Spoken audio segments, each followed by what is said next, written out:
bienvenidos a todos a la primera sesión oficial del Seminario Permanente de Propiedad Intelectual. Habíamos arrancado nuestro seminario anteriormente con una sesión de 3 días especial, pero ahora, bueno, pues vamos por las 4 sesiones mensuales que tenemos cada semestre. Hoy contamos con nuestro ponente, que es Freddy Forero. Me voy a permitir presentarlo rápidamente y darle la palabra enseguida. Él es gerente de Derecho de Autor del Centro Regional para el Fomento del Libro en América Latina y el Caribe del CERLAC UNESCO. Es profesor de la Cátedra de Asignaturas de Propiedad Intelectual para Editores, Políticas de Propiedad Intelectual y Bienes Comunes en la Pontificia Universidad Javeriana. Es autor del libro 100 preguntas de derecho de autor para el editor universitario y también es miembro del Centro Colombiano de Derecho de Autor, el CECOLDA. Muchas gracias, Freddy, por aceptar nuestra invitación a participar en el seminario y pues te cedo el uso de la palabra. Ana, muchísimas gracias a ti por la presentación y a todos pues por la invitación. A mí me gusta mucho participar en este tipo de eventos académicos y siempre lo hago muy tranquilo. Esta es la segunda vez que participo en este seminario y acá sí sudo, acá sí me pongo bastante nervioso, no solo por quienes lo organizan, por las personas con las que uno comparte a veces panel, que tienen unos perfiles gigantes, sino además por los participantes. Normalmente el nivel de los participantes en este seminario es muy alto, entonces acá uno sí la suda y es preocupante, pero pues que lo inviten a uno es siempre muy rico. Voy a empezar, y justo ahorita estábamos hablando que de la inteligencia artificial hay muchísimo que hablar. Por supuesto, en este tiempo no voy a tener para abordar absolutamente todos los temas y simplemente voy a plantear algunas inquietudes. La norma en la mayoría de los casos no nos aclara bien las cosas, entonces voy a plantear algunas cosas que a mí se me ocurren sin decir que así debe ser y tampoco sin entrar a determinar si se debe proteger en ciertos casos o no. Y es que cuando empezamos a hablar de inteligencia artificial, yo, que no tengo ni idea del tema todavía, pero antes sabía menos, empecé a preguntarle a los especialistas y ellos intentando explicarle a un abogado qué es una inteligencia artificial y qué es el machine learning, qué es una red neuronal, empezaron a usar ejemplos muy básicos y me hicieron pensar en cómo hace uno las cosas, uno de ser humano. Entonces empecé a pensar, ¿cómo hago yo para identificar qué es un perro? Entonces yo veo un perro e inmediatamente mi cerebro me dice que es un perro. Y no solo eso, adicionalmente me dice que uno de estos perros está bravo y hay otro perro que está contento, hay otro perro que al parecer está serio, pero adicionalmente mi cerebro lo antropomorfiza y lo pongo que es un perro que está sospechando. Y entonces no solo identifico qué es, yo identifico que es un animal, que es una fotografía de un animal, y puedo identificarlo y diferenciarlo de otros animales. Ni idea cómo hago eso. No tengo idea de cómo llegué a aprender a identificar esto. Claro, hay muchísimas teorías de cómo el ser humano aprende a identificar signos, cómo aprendemos a leer, cómo aprendemos a interpretar todo esto, y es complicadísimo de entender. ¿Cómo hago yo para identificar que esto también es un perro, pese a que no tiene los rasgos tradicionales de un perro, porque es una ilustración que no quiere ser tan fiel?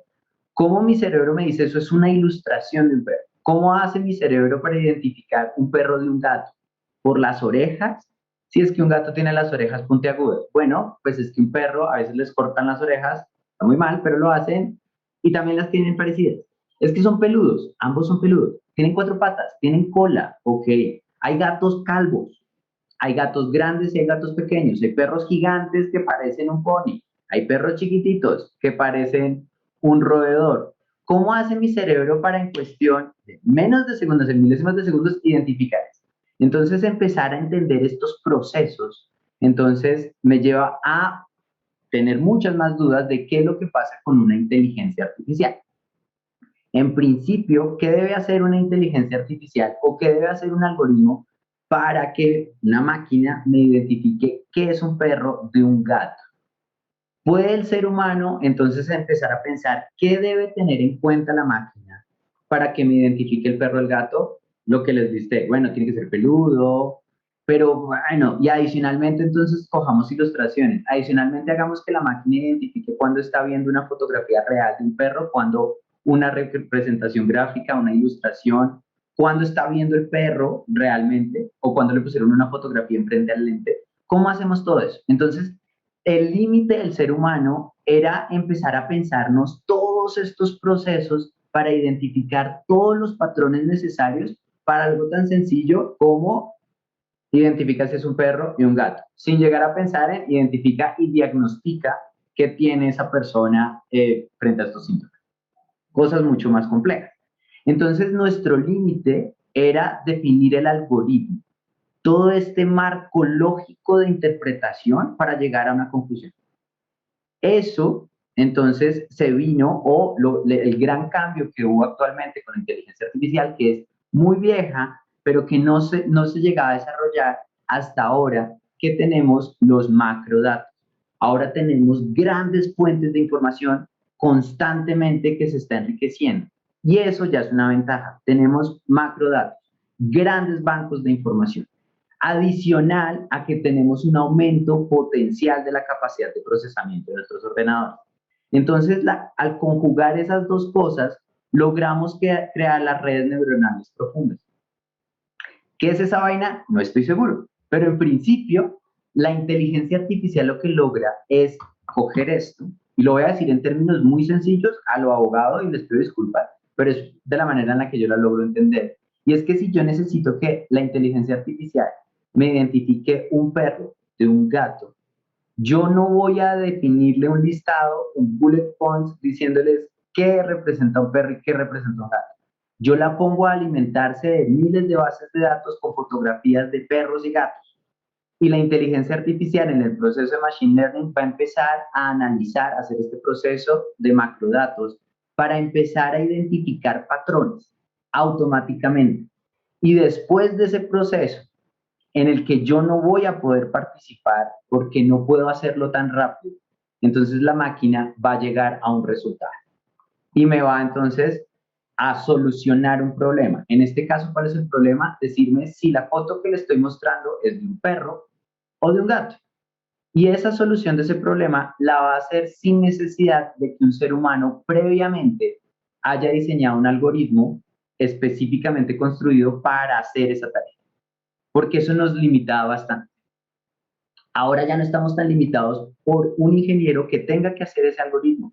Ahora el ingeniero tiene que pensarse es el marco lógico del proceso de Machine Learning, esta estructura con unos nodos iniciales. ¿Cuáles son los nodos? Identifíqueme de estas fotos que le estoy poniendo los patrones para que posteriormente usted vea una foto similar e identifique si es también un perro o si es un gato.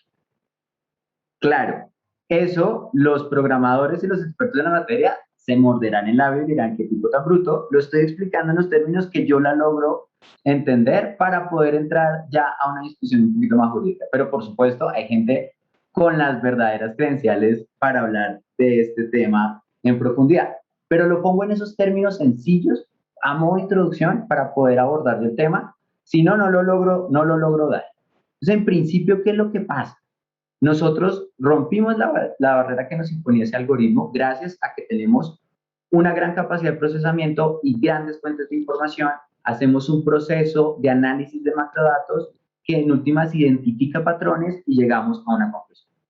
Pero nosotros, como seres humanos, hasta el momento tenemos claro cómo hacer la estructura de nodos inicial, cómo dejar la arquitectura para que la máquina inicie este proceso de Machine Learning, que puede irse por varios días, y que me arroje un resultado final. Es tan rápido, nosotros no compartimos esa capacidad de procesamiento, así que nosotros no podemos entender lo que pasa en los nodos intermedios. Es decir, si yo le pongo a la inteligencia artificial una serie de bases de datos con perritos bravos y perritos contentos, y le pido que al final me identifique si el perro está bravo o contento, y si la inteligencia artificial, después de hacer el análisis de macrodatos de todas esas fotos, llega a un error, no es tan fácil para mí identificar en qué punto se generó el error. Hubo una noticia que generó furor y era que se pusieron a correr dos inteligencias artificiales para que empezaran a hablar y empezaron a hablar en un idioma que no entendían los seres humanos. Ahí el error fue que se le dijo comuníquese, pero no se le puso comuníquese de manera que un ser humano logre entenderlo. Entonces la máquina hizo caso y empezó a comunicarse.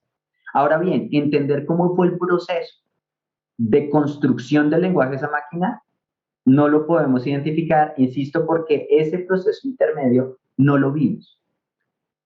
No sé, si le decimos a la inteligencia artificial, diseñese dos palitos que caminen y la forma más óptima para que al unir dos palitos caminen bien, la máquina va a hacer una serie de pruebas y va a llegar a un resultado. No vamos a estar seguros porque eligió uno u otro, porque eso fue a través de un proceso de machine learning en el que fue prueba y error y ella fue llegando a ciertas conclusiones. ¿A qué voy con esto de los nodos intermedios? Que no siempre podemos predecir el resultado final, ni describir claramente cuál fue el proceso del machine learning para llegar a una conclusión. Eso ya nos presenta un problema que en algunos foros se ha planteado, y es que no vamos a poder ver cuándo el proceso machine learning se nos está yendo por el lado que no. Entonces, si queremos que nos haga un proceso de selección en una empresa y lo ponemos a alimentarse de redes sociales, puede que sea la selección sesgada y nosotros no alcanzamos a ver ese sesgo porque no acompañamos todo el proceso de análisis de macrodatos y no vimos que se alimentó más que todo de mensajes xenófobos o racistas. Entonces, ¿para qué es todo este rollo que les estoy echando? Porque no quiero meterme en nada de la discusión ética en torno a la inteligencia artificial o a su utilización en diferentes medios. Simplemente lo menciono para decir que nosotros en este proceso todavía no tenemos claros no tenemos claro cuál es el horizonte. Todavía no sabemos para dónde vamos y hasta dónde va a llegar la inteligencia artificial.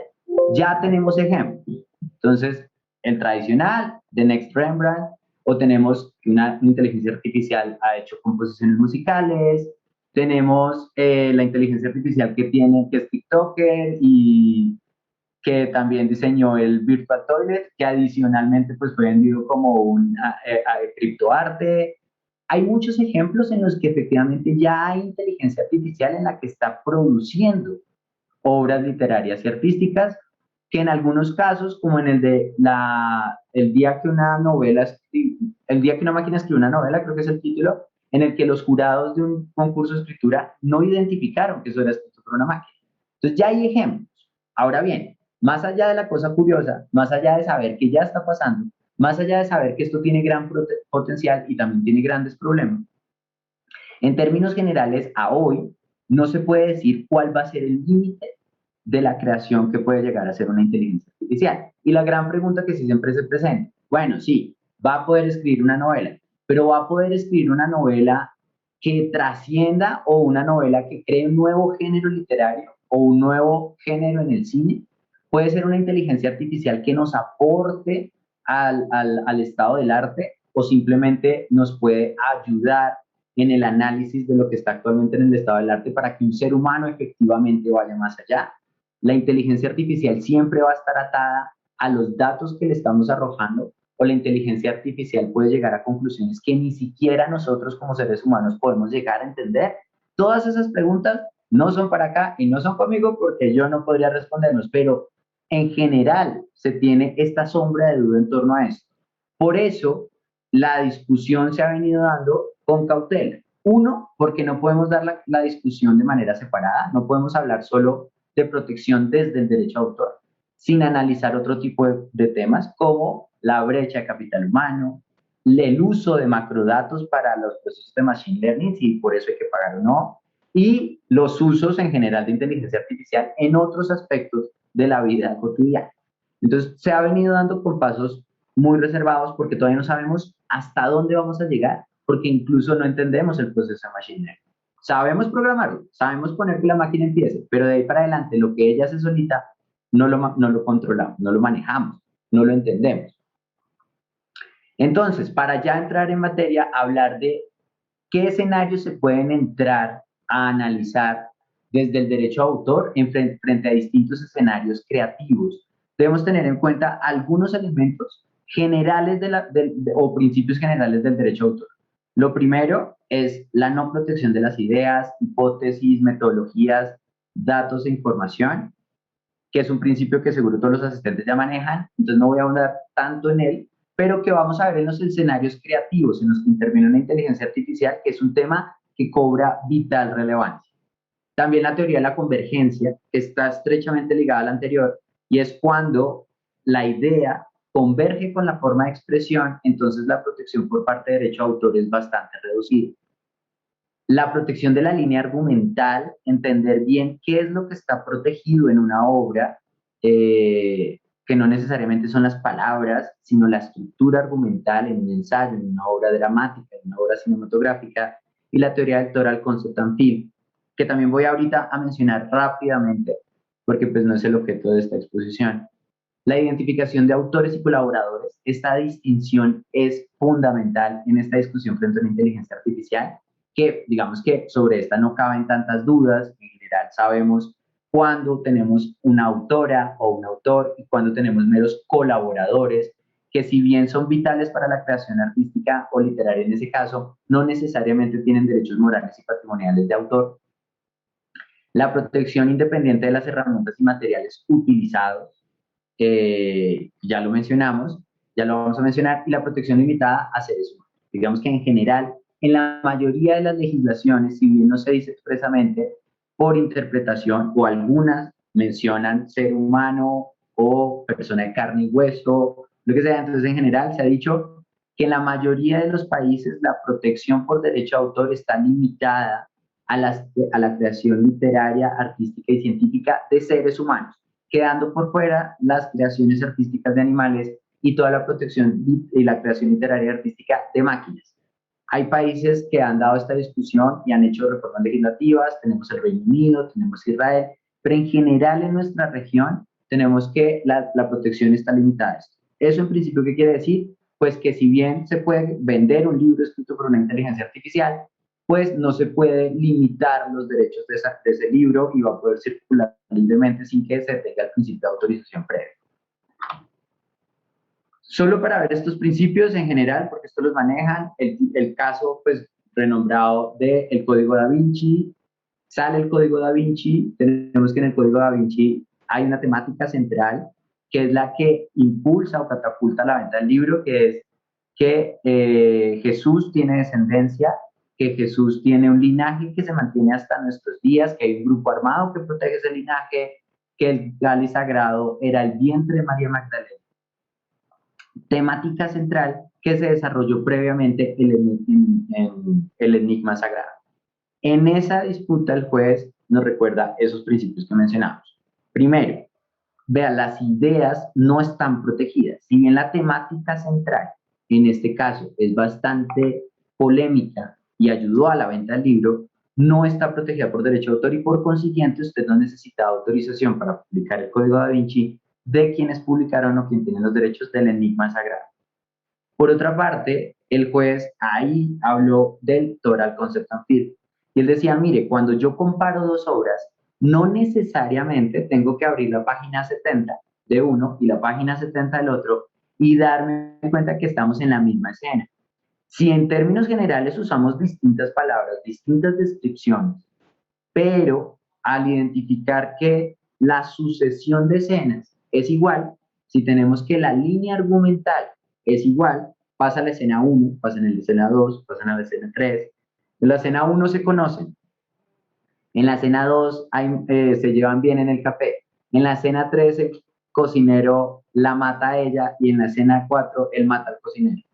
Si en la segunda obra tenemos que se conocen, pero acá describimos mucho más a cada uno de los personajes. En la escena 2 se hablan y hay feeling entre ellos, y acá describimos, en una escribimos más el café y en otra describimos más la conversación de ellos. En la siguiente a ella la matan y en una describimos más el acto violento, la sangre, y en la otra describimos más lo que él sintió. Y pasa lo mismo en la siguiente escena cuando él se venga y lo mata. Si bien estamos cambiando en qué hicimos énfasis y las palabras, vamos a ver que la línea argumental es igual. Y en ese sentido vamos a tener que plagio. Esto solo para decir que muchas veces la protección del derecho de autor se centra en la línea argumental como tal. Por eso, cuando hacemos una película con base en un libro o un cortometraje con base en una película, pues necesitamos autorización, porque si bien no estamos cogiendo los mismos diálogos, el mismo libreto, sí estamos tomando la misma línea argumental Y ahí, entonces, se aplica la teoría del total concept and field. Esa línea argumental va a estar protegida, que esa es la base actual para la producción multimedia y transmedia y la negociación de derechos. Yo me pienso esta línea argumental como un contenido líquido que puedo vender de muchas maneras. También la teoría de la convergencia. Entonces tenemos esta historieta que salió primero, tenemos entonces un chiste que es una idea con una premisa pequeña, con un desarrollo o un campo de desarrollo de la idea pequeño.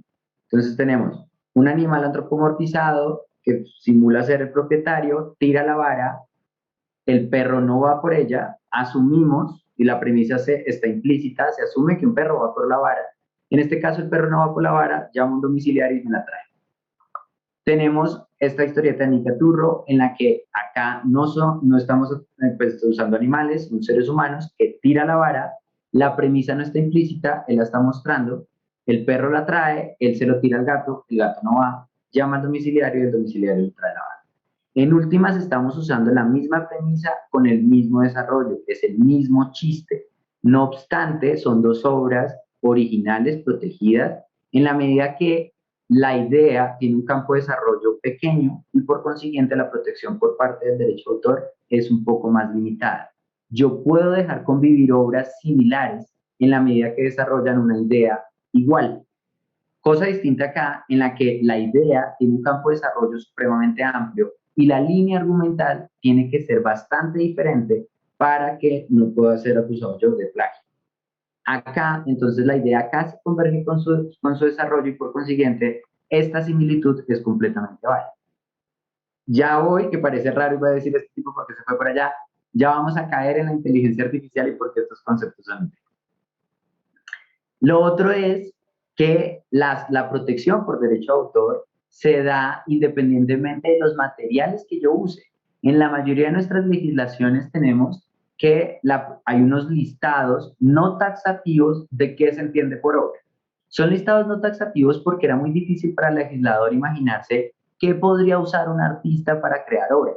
Yo creo que en algún momento no se les ocurriría que iban a usar los acetatos para montar bolsos y billeteras, o usar la cinta del cassette para crear algunas presentaciones, o los pétalos de rosa, que he visto que hacen unas cosas bien bonitas, o la cáscara del maíz, de la mazorca, que también lo utilizan. Entonces, el material no es relevante o no es evaluado para determinar si algo está protegido o no, como tampoco los materiales que yo utilizo.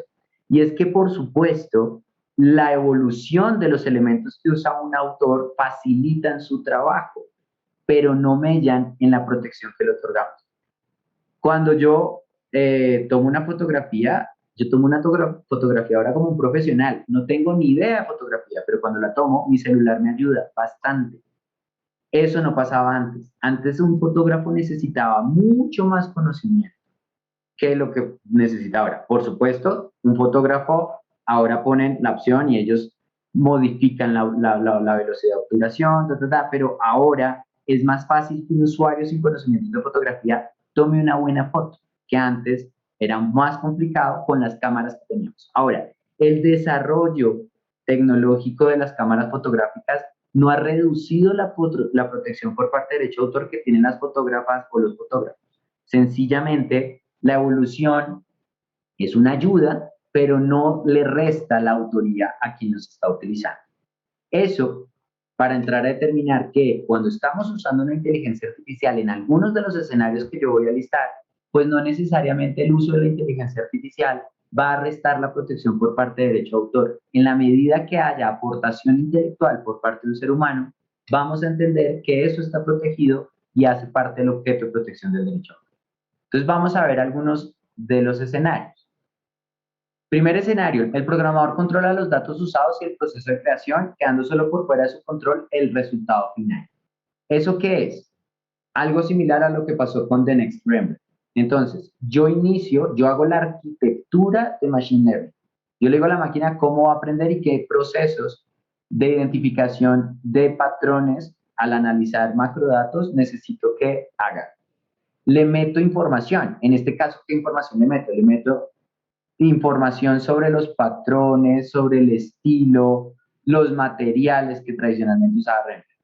Y al final le digo, máquina, después de ese proceso, necesito que me hagas el siguiente Rembrandt. Hazme una pinturita que siga o sea lo más parecido a lo que venía haciendo Rembrandt.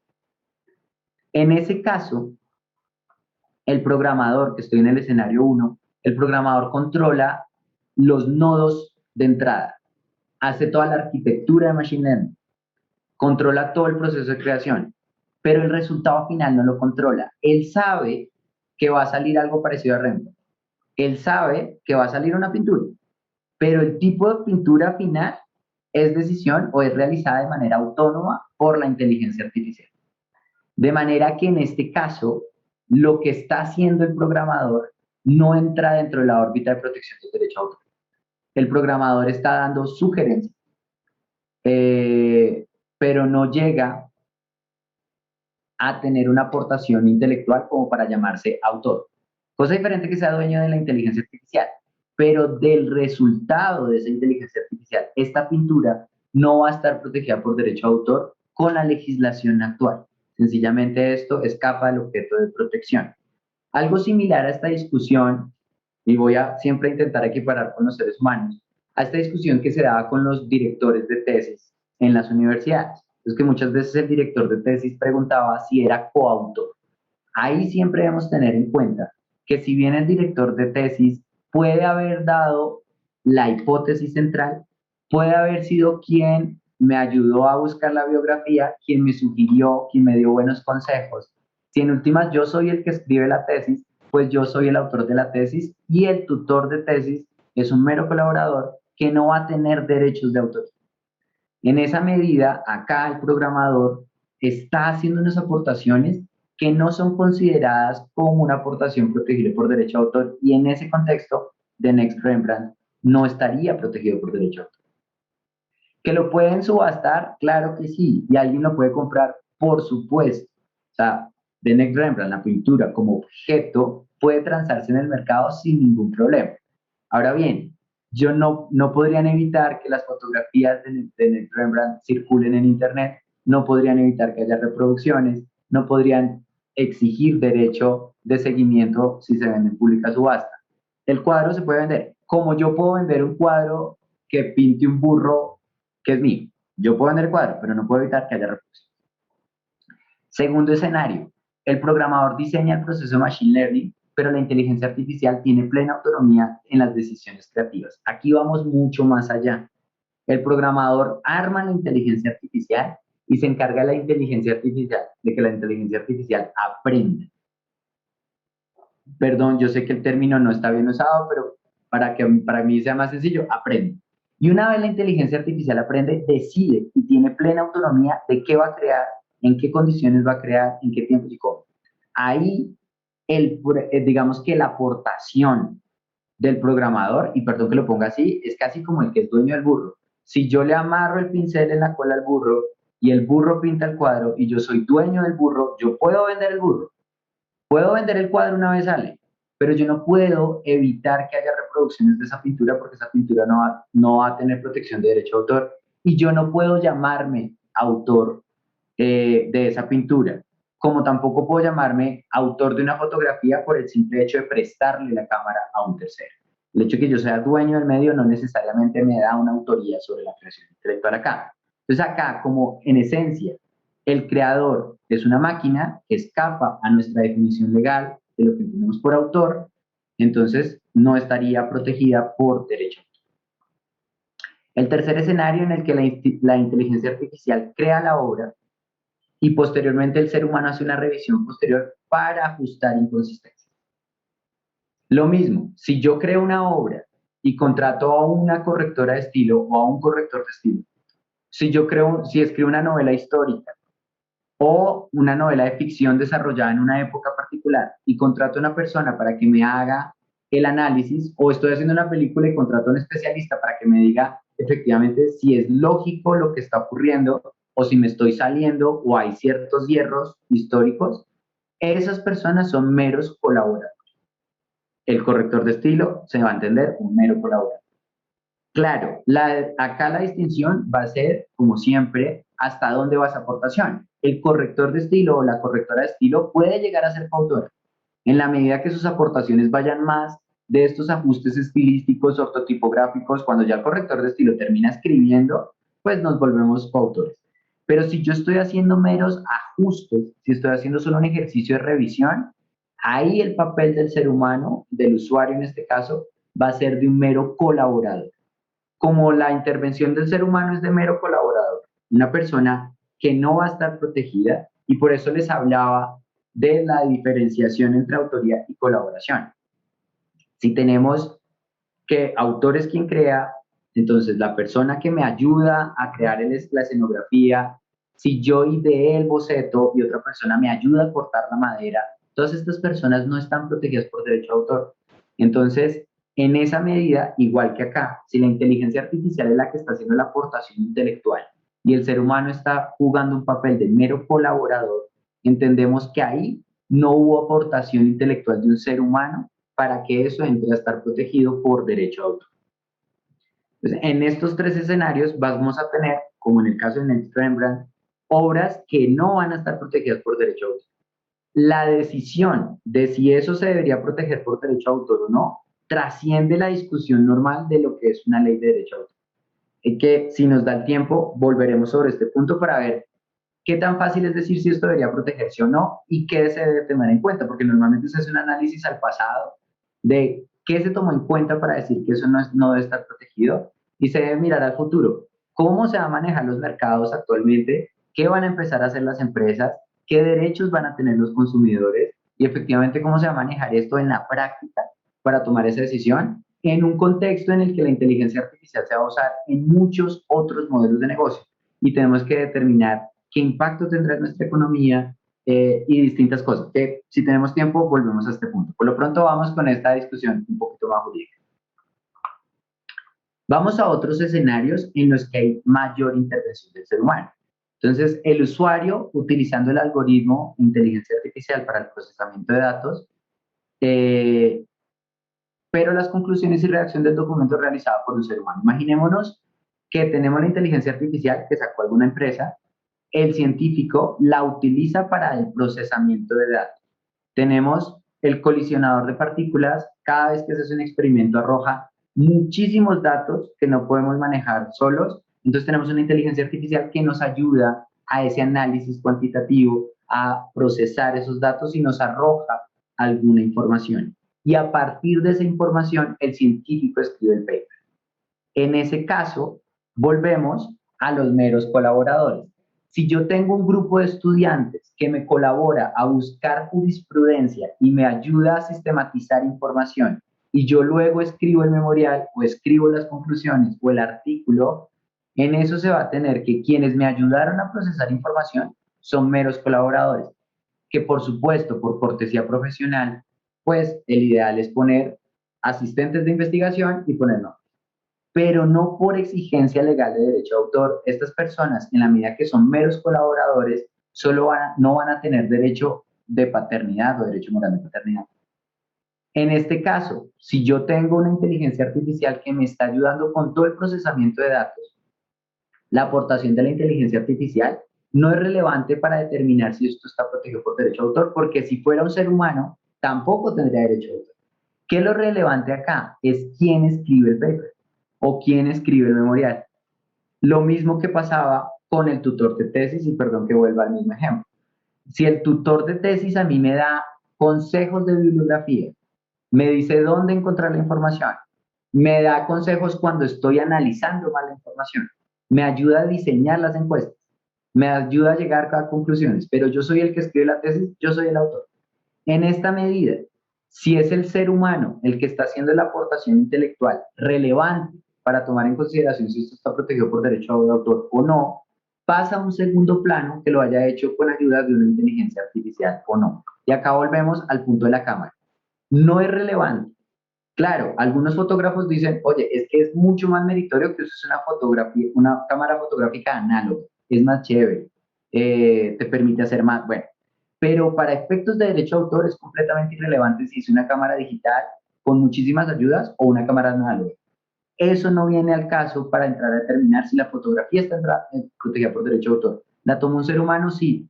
Check, está protegida.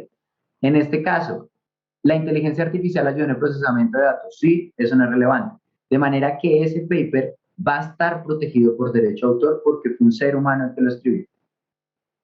Segunda hipótesis, la inteligencia artificial arroja la hipótesis o conclusiones a partir de los datos cargados, pero la redacción del documento es realizada por un ser humano. Volvemos acá a lo mismo y podemos irnos un poco más atrás al código Da Vinci de Dan Brown. Si la temática central es muy novedosa, no es relevante. Si la hipótesis de una obra científica es novedosa, no viene a ser relevante.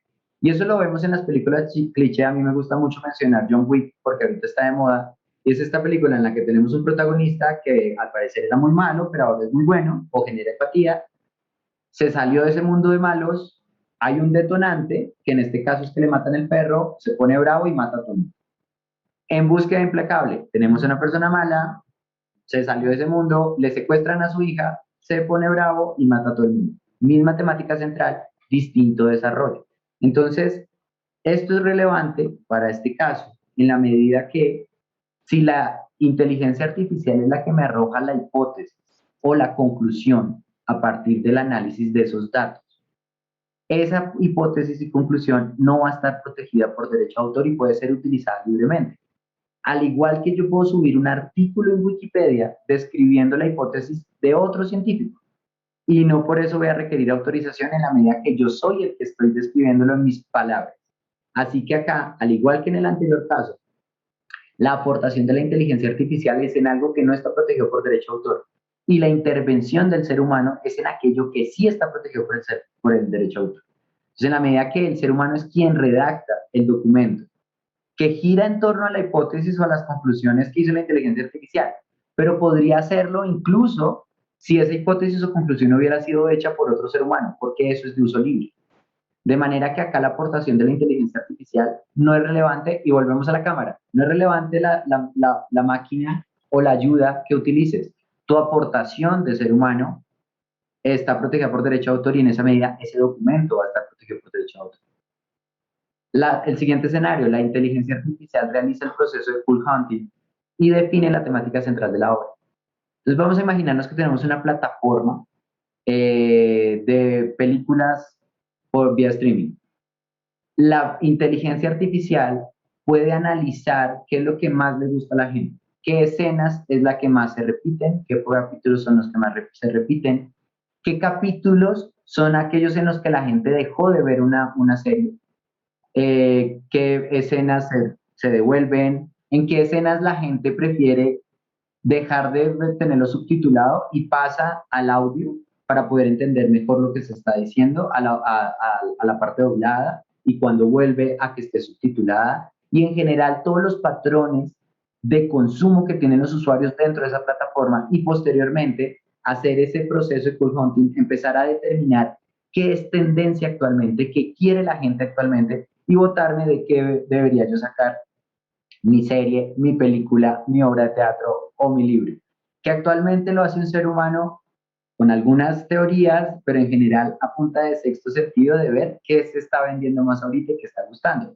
Eso lo puede hacer la inteligencia artificial. Si la inteligencia artificial hace el proceso de crowdfunding y me dice a mí, el libro debe ser de esta temática, el libro debe ser de adolescentes de tales edades, debe tener un final trágico en el que mueran tales personas, debe tener en medio del desarrollo un perro, o su película necesariamente debe tener un personaje chistoso que sea peludo, lo que sea que me arroje la inteligencia después de este proceso, no se van a entender sino como meros consejos. Lo que pasa con miles de ejemplos en las películas que pegan. Entonces, se rumoraba, no sé qué tan cierto sea, que intensamente sale de una idea que se había descrito previamente, de cómo se debían antropomorfizar las emociones para describir la construcción de la personalidad de un sujeto y ponerles a cada personalidad su propia personalidad. Eso había salido una idea previa, perfecto. Las ideas no están protegidas por derecho a autor. Y en esa medida que tú me des la temática central, no te hace autor de mi obra.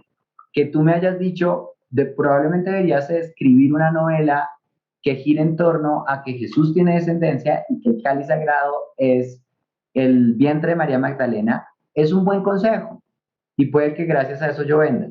Pero la persona que me dé esa idea o esa hipótesis central no está protegida por derecho de autor. Ahora bien, tratándose de una inteligencia artificial, pues tampoco. Así que acá volvemos a los otros dos puntos. En la medida que la inteligencia artificial me está dando lo que no está protegido y el ser humano es el que a partir de ese consejo de la inteligencia artificial está escribiendo el libreto, el guión, la novela o lo que sea, o la composición musical, porque el content puede funcionar para distintas industrias creativas, pues en esa medida la creación recae estrictamente en un ser humano. Que el ser humano, para definir sobre qué quería escribir, se apoyó en una inteligencia artificial, no viene al caso o no viene a ser relevante en este punto para determinar si hay protección o no. Así que en estos tres casos vamos a tener producciones protegidas por derecho de autor, pese a que hay intervención de una inteligencia artificial en el proceso creativo.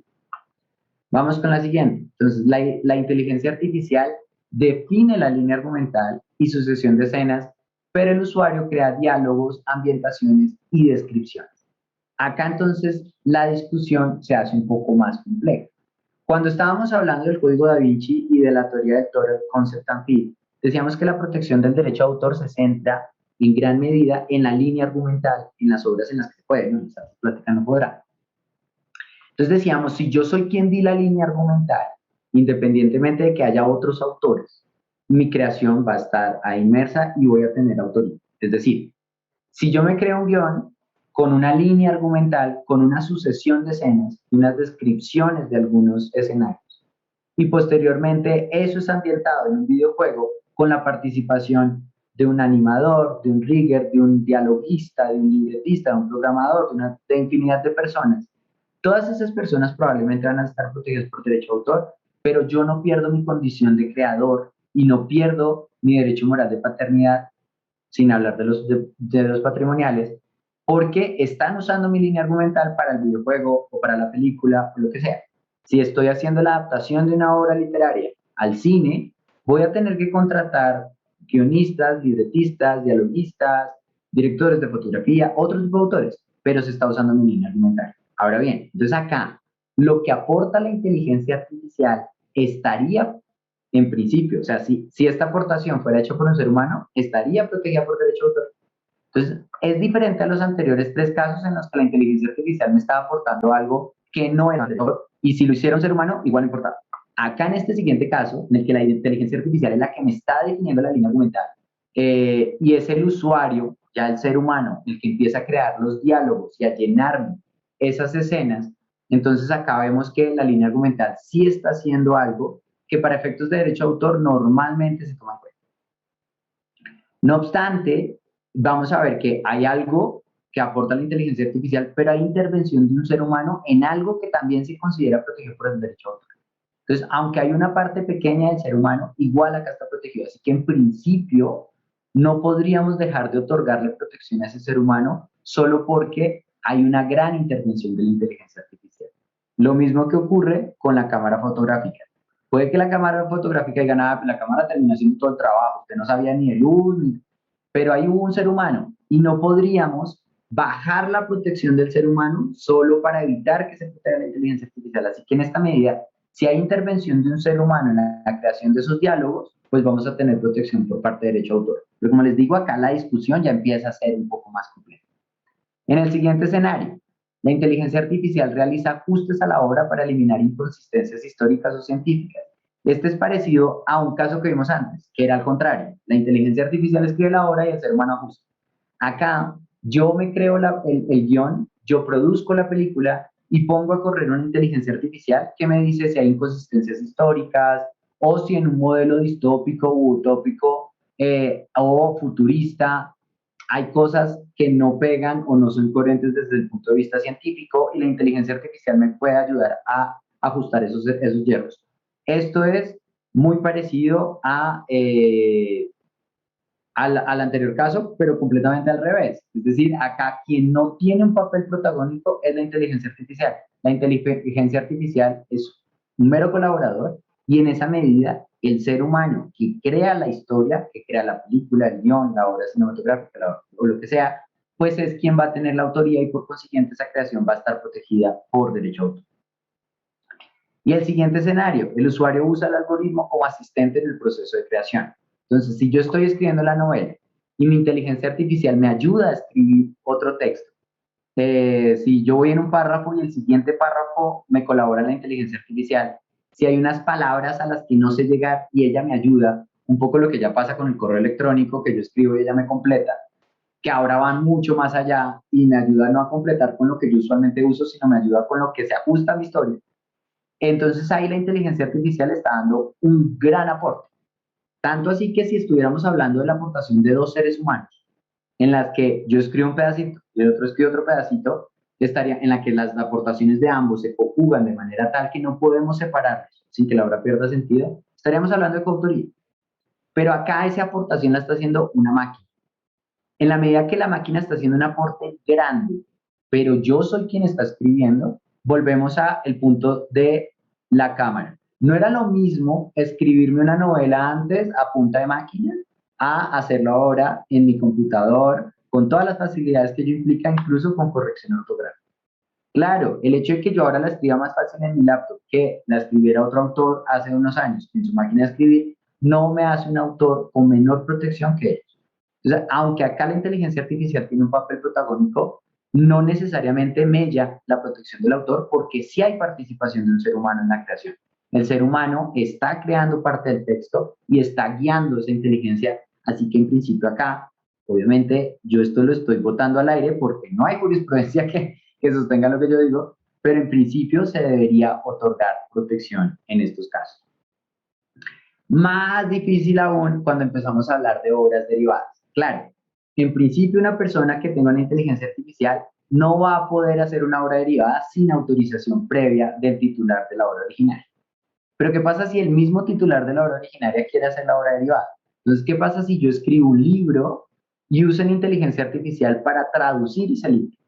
¿Esa traducción estaría protegida o no? En la medida que la traducción fue hecha solo por la inteligencia artificial de manera autónoma, podríamos decir que la obra derivada como tal no. Pero, de todas formas, en una obra derivada hay aportaciones de mínimo dos personas.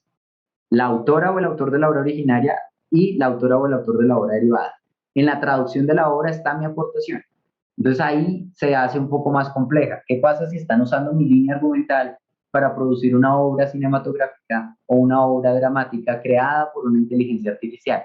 La obra derivada fue creada de manera autónoma por la inteligencia artificial, pero de todas formas está mi aportación. Yo soy quien aportó el guión. Vamos a que si, por ejemplo, yo hago el guión cinematográfico y tenemos un director que es quien dirige toda la producción, ese director va a ser autor, pero yo también soy autor. Entonces los dos estamos en esa película, más todos los otros autores que pueden llegar a interpretar en una producción audiovisual. Entonces, en esa obra derivada tenemos la aportación de una inteligencia artificial, es cierto, pero también tenemos la aportación de un ser humano. Y tendríamos que evaluar si le quitamos toda la protección a ese ser humano, con toda la discusión que podría llegar atrás, y acá, pues, por supuesto, es muchísimo más complejo. Como les decía, en estos tres escenarios, rápidamente ya para finalizar y vamos a preguntas, en estos primeros escenarios en los que les decía que la aportación de la inteligencia artificial se centra en la creación intelectual y el ser humano pasa a un segundo plano, aquí vamos a hablar de cosas que no están protegidas por derecho de autor. Ahí normalmente, ¿qué se debe tener en cuenta?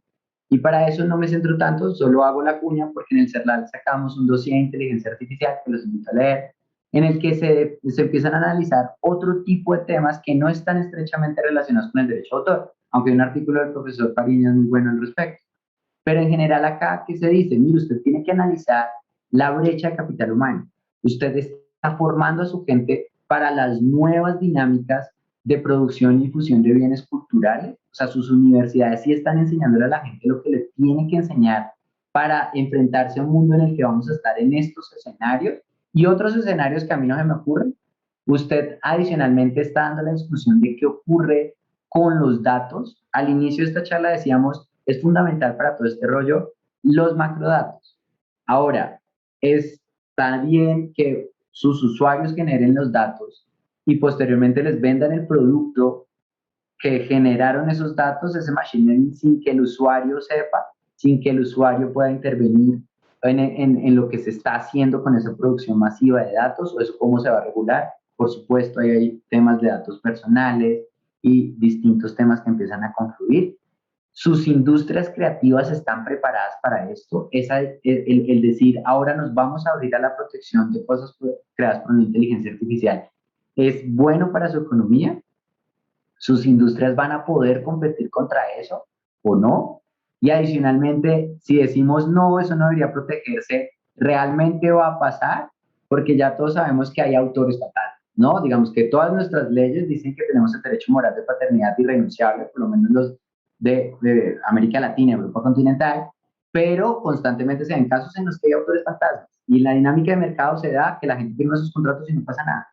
Ahora, si decimos que una inteligencia, que lo que crea una inteligencia artificial no va a estar protegido, tenemos que evaluar qué va a ocurrir en la práctica. En la práctica es muy probable que las compañías empiecen a utilizar autores ficticios, es decir, tú de ahora en adelante vas a ser autor de todo lo que escriba esta máquina para que tengamos control y protección por parte del derecho a autor. Y en esa medida, ¿cómo nos va a afectar? Pues que vamos a perder como consumidores ese derecho a empezar a discernir cuándo estamos consumiendo algo protegido, algo creado por un ser humano o algo creado por una máquina. Una discusión que se ha dado inicialmente con el call center, que la gente dice, yo quiero saber si al otro lado hay un ser humano o una máquina. Ahora imaginémonos si yo estoy consumiendo un libro y no sé si lo escribe un humano o una máquina, que son, insisto, simplemente interrogantes que han venido saliendo. Yo dejo hasta ahí para no quitarles muchísimo más tiempo. Muchísimas gracias. Muchas gracias, Freddy. Súper interesante todo lo que planteas. Bueno, ahora me voy a permitir darle la palabra a los coordinadores de este seminario. Maestra Carmen. Si gustan, empiezo yo. Muchas gracias. Gracias, Ana. Pues muchas gracias, Freddy. De verdad has cubierto el tema tocando aspectos fundamentales. Hoy se habla mucho de la inteligencia artificial y creo que tenemos muchas imprecisiones al respecto. Creo que estamos siendo muy parciales en la mayoría de los casos, haciendo un análisis superficial sin considerar muchos de los puntos que tú tocaste. Realmente me parece muy clara, muy buena tu exposición. Te felicito en primer lugar. Y ya entrando a los aspectos ya más puntuales relacionados con el derecho de autor y esa preocupación que se percibe de que si van a estar protegidos o no esos productos de las inteligencias artificiales. Y me refiero a productos porque lo primero que tendríamos que definir es si hay autor, si hay obra, porque si no hay autor no hay obra, y por lo tanto no podríamos referirnos a esos productos como obras, creo yo. Entonces tendríamos que empezar por encuadrar o en ubicar en los conceptos que la doctrina, que la teoría del derecho de autor maneja y que por lo tanto en la inteligencia artificial no necesariamente se cumplen. Entonces, en esta preocupación de si está protegido o no, yo quisiera saber tu opinión, Freddy, y me parece muy importante lo que tú señalas respecto de la protección que se tendrá que dar. ¿Tendría que ser necesariamente por derecho de autor o tendríamos que buscar otra alternativa de protección? Esto es, estirar demasiado la protección del derecho de autor para algo que no es obra y que el derecho de autor tradicionalmente protege obras y autores, pero estirarlo demasiado para querer proteger algo que no entra dentro del concepto del derecho de autor o de lo que significa la obra, me parece que esto puede o genera un cambio en la doctrina, que tendríamos que cambiar toda la doctrina, o se busca otra alternativa. Yo quisiera saber tu opinión al respecto. En principio me quedo con esa pregunta. Muchas gracias. Bueno, felicitaciones, Freddy. Realmente ha sido una charla excelente. Te comentaba antes de la charla que siempre tengo muchas inquietudes sobre el tema de la inteligencia artificial. Sigo sin captar completamente y sí tengo un problema que es como tú empezaste la charla, que es en general la legislación sobre derecho de autor no define qué es una obra. Y sin embargo, lo más importante es la protección del autor de una obra. Es decir, si no hay obra, no hay derecho de autor. Lo que hasta ahora se había hecho de enumerar tipos de obras, ¿no? O tipos de estilos, etcétera, pues no es suficiente. Yo creo que en este caso de los derechos de la inteligencia artificial, tú has puesto un poco el tema, ¿no? Que es, en la medida en que no podamos definir de manera abstracta qué es una obra, se produce un efecto inverso. Es decir, si partimos del derecho de autor y decimos, lo que nos interesa es estimular la creación de obras estéticas, de obras artísticas, para hacer, digamos, la diferenciación que suele tener cierta importancia. Ahora bien, si no definimos qué es una obra artística, resulta muy difícil definir cuándo hay un autor. Ahora, ¿qué sucede? Los mismos artistas dicen que una obra es artística o no, en parte dependiendo de quién la generó y con qué intención la hizo.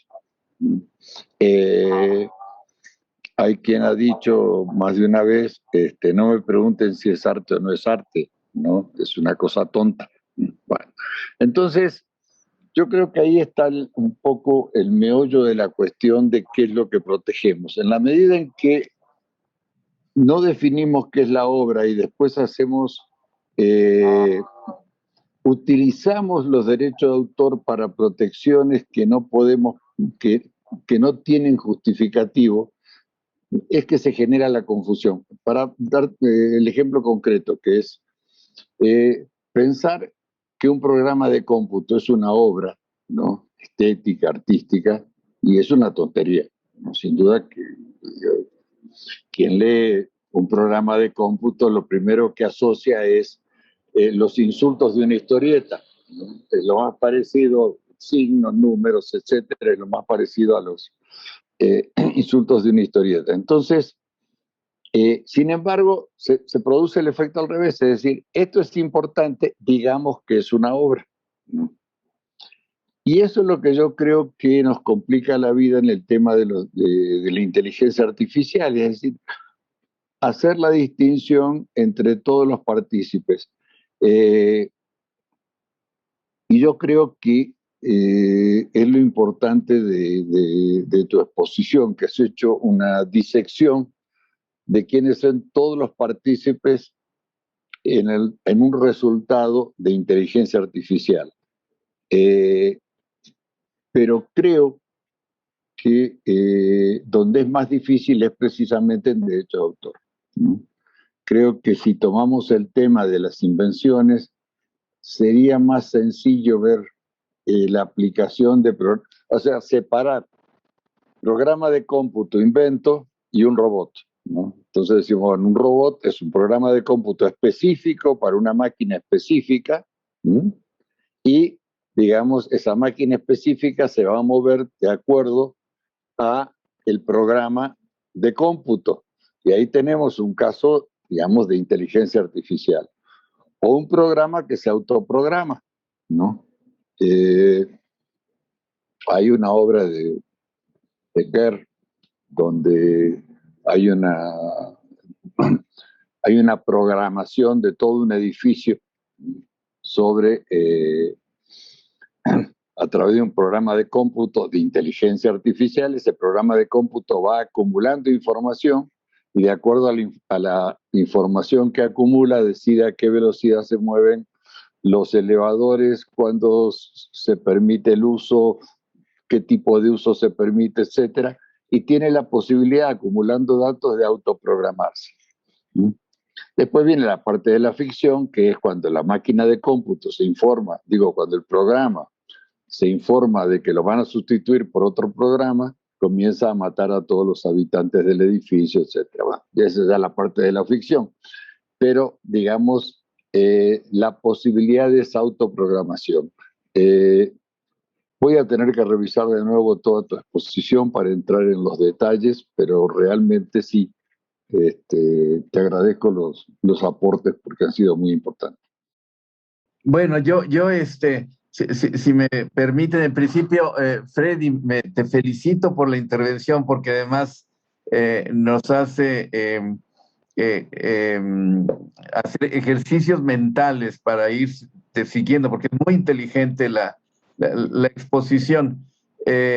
Y precisamente toca, yo creo que uno de los aspectos más importantes de de la revolución tecnológica, que lo que estamos viendo es que es un desarrollo tecnológico impresionante y que a mí me hace pensar en la línea de la maestra Carmen Arteaga, como que me parece que los conceptos fundamentales de derecho de autor, que fueron, como sabemos, iniciados desde la Edad Media, como que no se pueden aplicar en este momento a los nuevos desarrollos, y eso nos hace, nos crea pues una tortura del derecho. Quizás por ahí va mi percepción, porque yo vería que en virtud de ese desarrollo tecnológico, habría que hacer una división entre lo que es precisamente la inteligencia artificial como un producto de propiedad industrial, quizás la robótica, por ejemplo, y que eso sí estaría protegido. Y otra sería la cuestión del producto.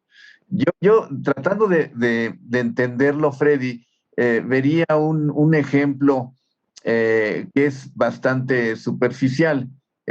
Por ejemplo, con la invención de la licuadora. Es decir, se inventa la licuadora, pero no podemos decir que la licuadora creó una malteada de fresa. Eso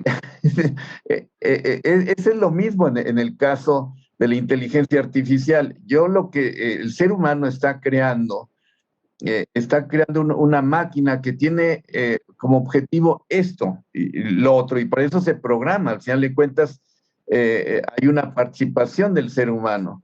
El producto no es el producto de la máquina, sino es lo que yo como creador, ¿cómo le llaman? Cuando se crea el software, el que está alimentando a la máquina, tiene un objetivo concreto. Estoy de acuerdo con la maestra Arteaga.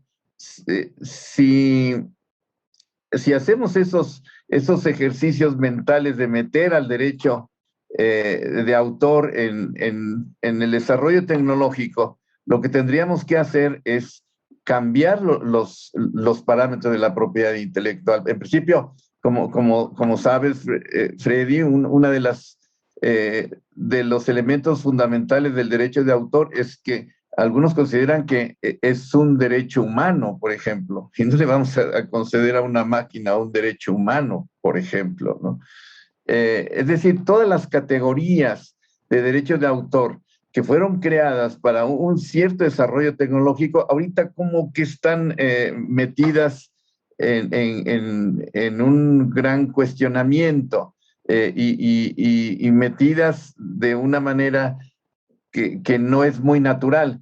Entonces, sí estaría de acuerdo con Carmen Arteaga. Habría que buscar nuevos parámetros. Uno de las cuestiones del derecho de autor es incentivar a la creación, de alguna manera compensar el trabajo y la genialidad de los autores. No es una máquina el que necesita esos incentivos en la creatividad que busca un tanto el derecho de autor. Tu exposición es excelente y nos hace pensar muchísimo, pero vamos a encontrar otros fenómenos conforme veamos que el desarrollo tecnológico va avanzando, que es impresionante hasta dónde puede llegar. No sabemos a dónde, pero si seguimos pensando en utilizar, insisto, y ya con eso terminaría, nuestras categorías que fueron creadas hace siglos en algo que es impresionantemente novedoso, como que nos encontramos en una situación de aprieto. Habría que quizás centrarnos en crear otro tipo de instituciones jurídicas que puedan proteger o incentivar lo que queramos que se protege en la cuarta revolución tecnológica. Pero te felicito, es excelente tu exposición. Bueno, ya por último, Freddy, si me permites también un comentario. Pues también en principio estoy de acuerdo con lo que comenta la maestra Arteaga y el doctor Becerra, de que justamente pues los parámetros que existen del derecho de autor parecen no encajar perfectamente con estos escenarios que tú planteas de la inteligencia artificial. Y yo me quedo también con la pregunta de, ¿para qué se buscaría una protección de los productos, de las, si se puede llamar obras, ¿no? Pero de los productos de la inteligencia artificial? Porque sí entiendo como la parte de la explotación, de la titularidad de los derechos patrimoniales, y que alguien quiera hacer dinero de ello, pero una parte muy importante del derecho de autor también son los derechos morales, ¿no? Y el derecho del autor precisamente de decidir qué se hace con su obra, quién lo va a hacer, si se va a modificar, si no se va a modificar y de qué forma.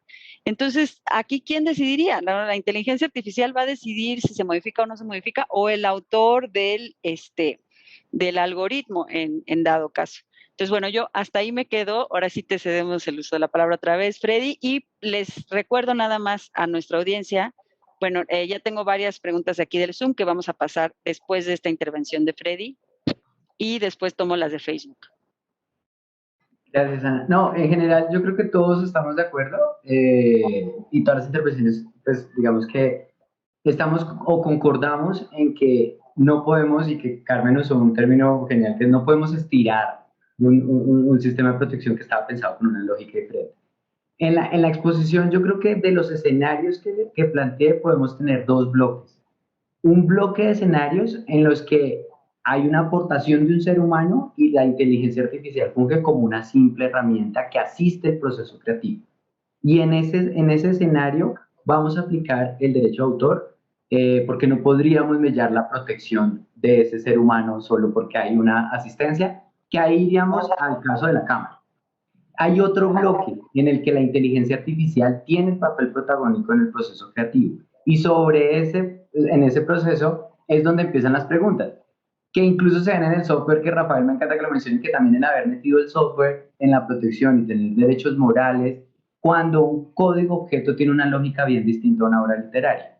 Entonces, en ese bloque en el que la inteligencia artificial es la que empieza a crear casi de manera autónoma, entonces toca empezar primero preguntándose, como tú mencionabas, Ana, el para qué. O sea, ahí son dos momentos. Lo primero que nos tenemos que preguntar ¿es conveniente otorgar protección a la producción autónoma de una inteligencia artificial? ¿Sí o no? Y esa respuesta escapa incluso a las bases del derecho de autor. Tiene unas condiciones socioeconómicas bien diferentes que habrá que analizar. Y eso es política pública y tenemos que evaluar ventajas, cómo se está desarrollando nuestras industrias creativas, cómo le pega eso a las políticas actuales de impulso a las industrias creativas, cómo le impacta a la generación de empleo, cómo impacta el bolsillo, muchas cosas. Una vez definamos si eso se debe proteger o no, que todavía no se ha definido, una vez decimos, vamos a suponer que se diga si se debe proteger, ahí, por supuesto, lo que ustedes mencionan entra en juego, y es, no podemos empezar a estirar la protección del derecho de autor para que cobije este tipo de creaciones, porque tenemos una lógica distinta. Ana mencionaba los derechos morales y, por supuesto, digamos que los derechos morales son una cosa preciosa, que van en sintonía que una obra es la expresión particular de pensar y sentir de un ser humano. Y por eso le va a molestar que cambiemos la integridad de la obra. A la máquina no. Entonces la máquina tiene otra lógica.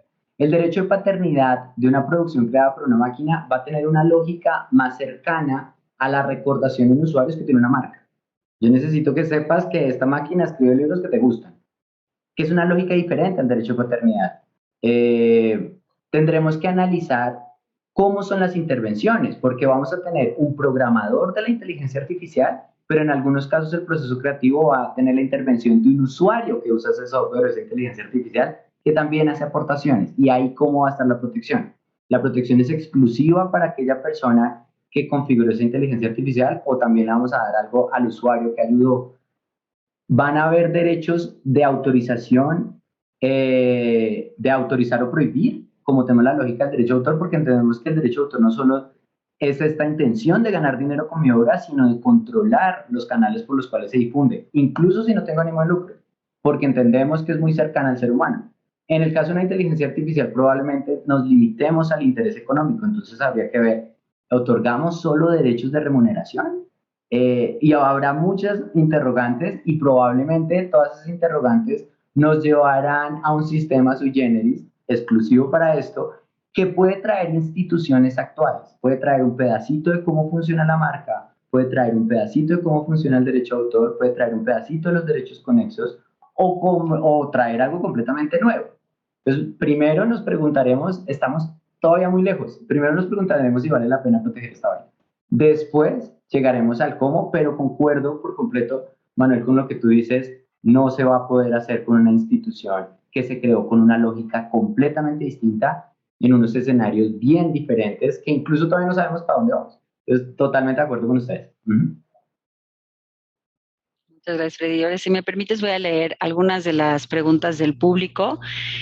Nos preguntan que, bueno, en el segundo escenario que planteas, el programador entonces puede proteger el algoritmo, pero al final de cuentas no los productos que genera el algoritmo. Esa es una pregunta.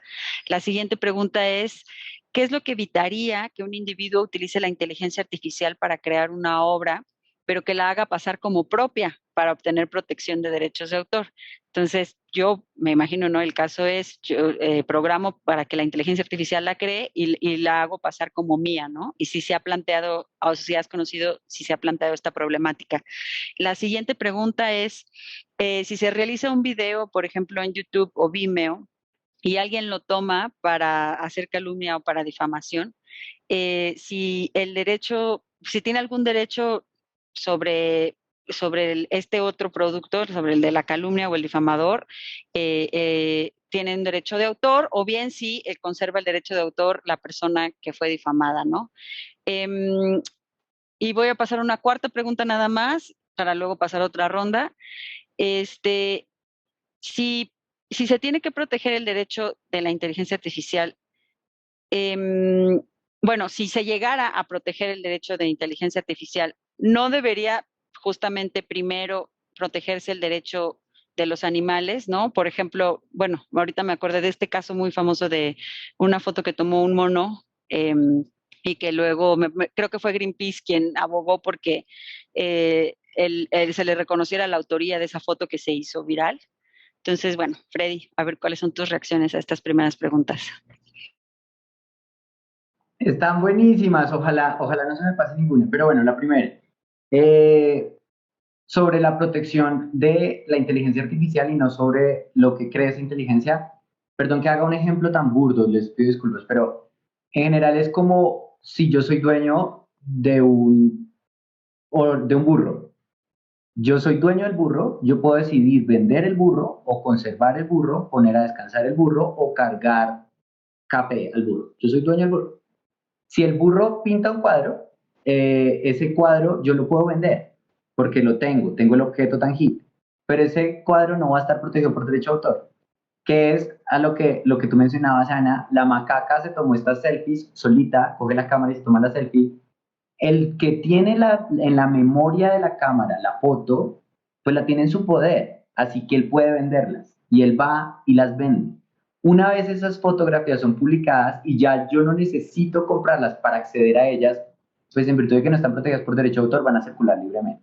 Entonces, yo puedo ser dueño de la inteligencia artificial y yo puedo definir si la inteligencia artificial va a estar en una plataforma para que cualquier usuario la ponga a correr y escriba novelas, o si la tengo en mi compañía solo para mí, para que escriba novelas para mí. Yo controlo la inteligencia artificial.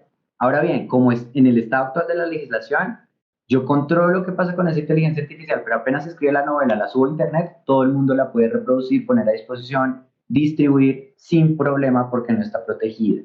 Y ahí esa pregunta sobre los animales, digamos que está ligada, tiene otra concepción económica, todo, pero está ligada. Digamos que el derecho de autor no protege lo que crea la macaca, tampoco protege lo que crea la inteligencia artificial.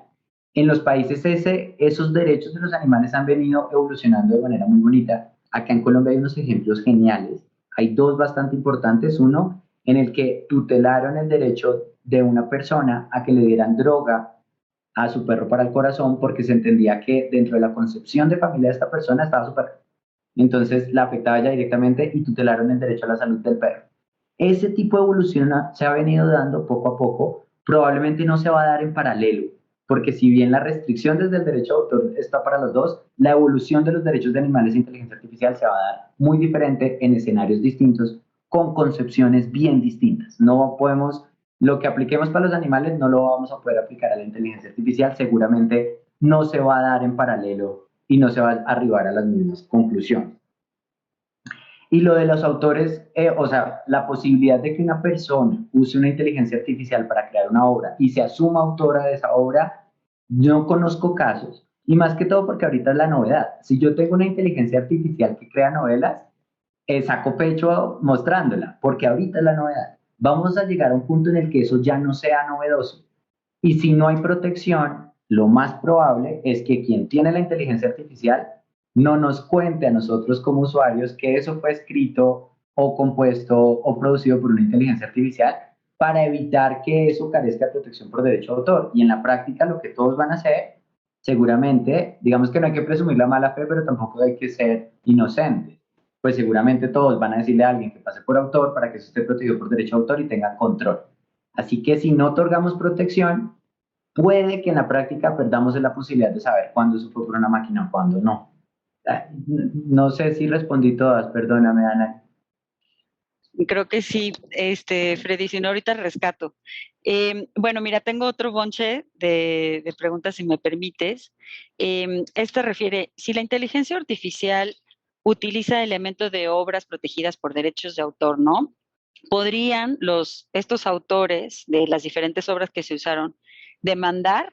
Y yo aquí hasta le agregaría, ¿y a quién van a demandar? O sea, porque tú nos diste 3 diferentes casos de cómo se puede cómo la inteligencia artificial podría ser creadora, en unos donde el programador tiene un papel mayor que en otros, pero suponiendo que utiliza obras que están protegidas por derecho de autor, y si estos autores se quejan del uso de su obra, ¿no? Porque fue usada o modificada como ellos no querían, si tú quieres, bueno, ¿a quién se demanda, no? O sea, ¿cuál sería tu opinión? Y sobre también el caso de Davos en Australia, que recientemente la Corte Australiana reconoció que Davos, una inteligencia artificial, podía venir en la solicitud de patente como la inventora, aunque bien el titular de la patente sigue siendo pues una persona, no sé si física o jurídica, pero sí permitieron que como inventor viniera la inteligencia artificial que se llama Davos, y si tú crees que en algún momento se aplicará lo mismo en alguno de los casos que planteaste para el derecho de autor, poder reconocer a la inteligencia artificial como autora. Si quieres contestamos esas dos y ahorita te paso más. Y menos mal salió una de estas porque está relacionada con una anterior que no respondí, y es, ¿qué pasa si mi inteligencia artificial está difamando o si está usando creaciones de terceros sin autorización previa? Voy a poner un caso hipotético que no es tan hipotético. Vamos a suponer que en Google aparece, cuando alguien busca mi nombre, aparece Freddy es un ladrón. Entonces, cuando pone Freddy, aparece Freddy es un ladrón, bla, bla, bla. Entonces yo de una vez pongo el grito en el cielo y le digo a Google, Google, porque aparece que soy un ladrón, usted me está difamando. Y Google me va a decir, lo que pasa es que el algoritmo coge lo que está pasando en la red y resulta que hay muchos usuarios diciendo que usted es un ladrón. Yo no sostengo que usted es un ladrón. Yo lo que pongo a correr es un algoritmo que pone el sentir de los usuarios en la red y lo pone de primeras. No es mi culpa. Bueno, sí, digamos que efectivamente usted no controla el algoritmo, pero ya le avisé. Ahí usted ya tiene responsabilidad, baje esa vaina. Le estoy contando que me puede causar un perjuicio y usted en última sí controla el algoritmo y controla lo que está pasando de ahora en adelante. ¿Qué pasa con la creación de la obra? Tu inteligencia artificial cogió obras de terceros y está plagiando a terceros en el proceso creativo. No te enteraste, no tenías cómo enterarte. Hay un fallo en el proceso de Machine Learning. Bueno, ya te notifiqué, entonces retira la obra.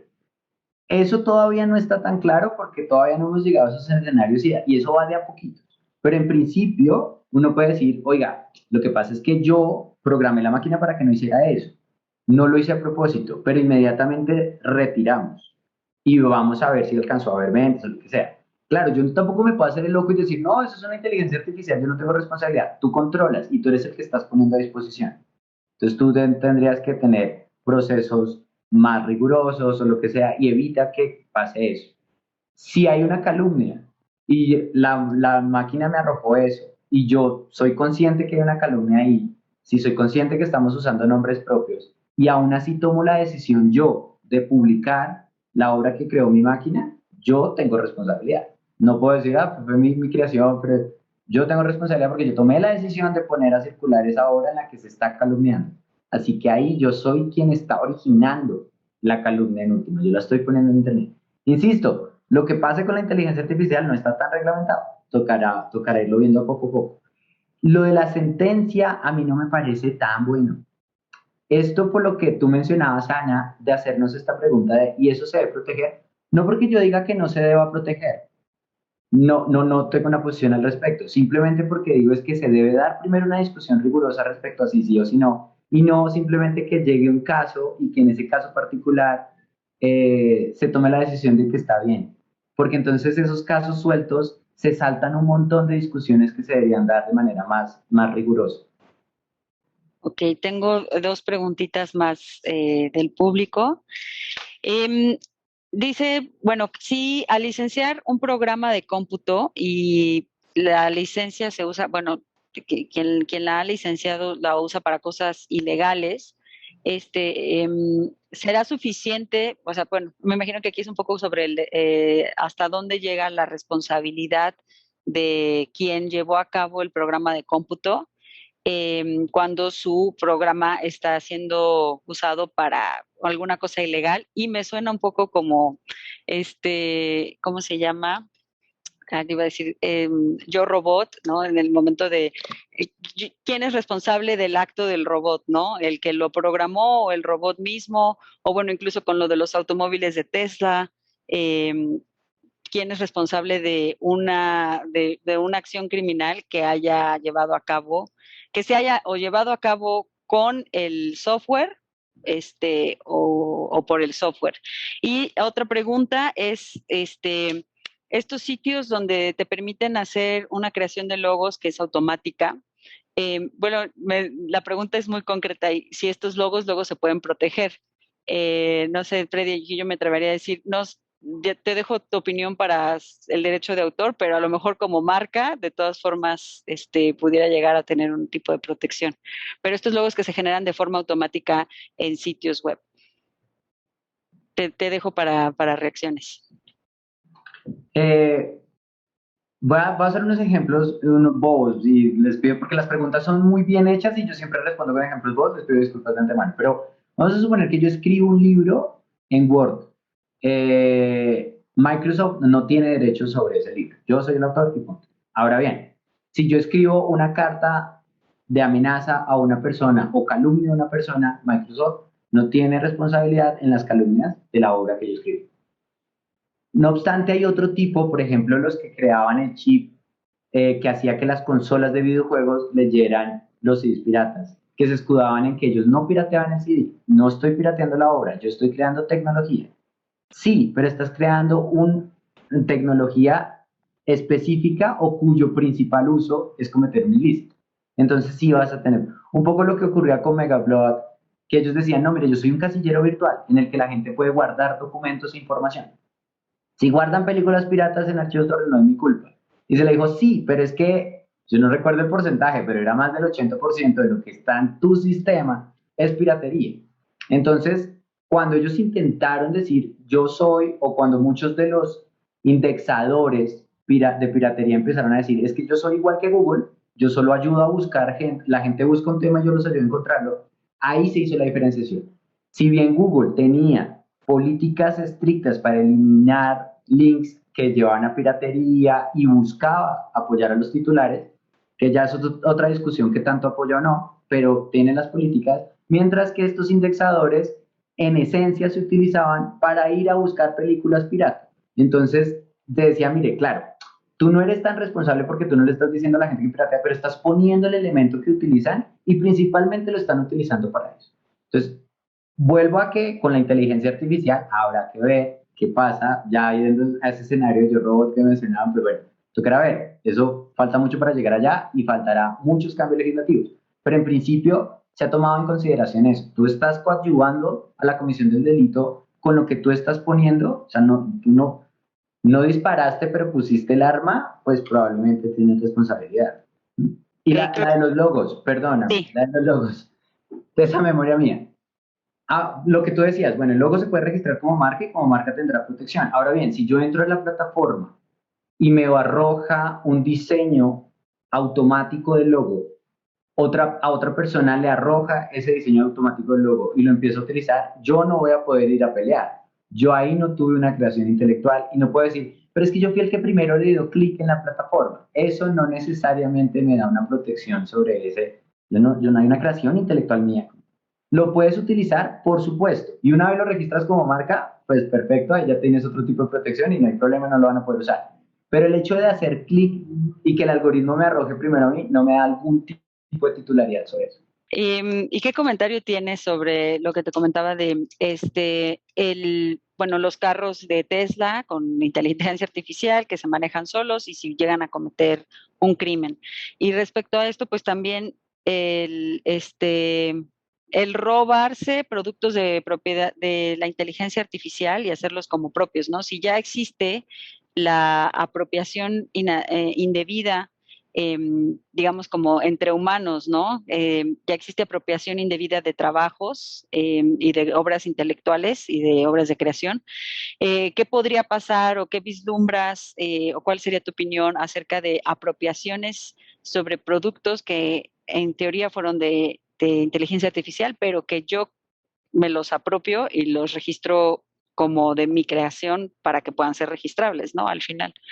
¿Cómo vamos a poder detectar esto? Sí, no, digamos que ahí va a ser muy complicado.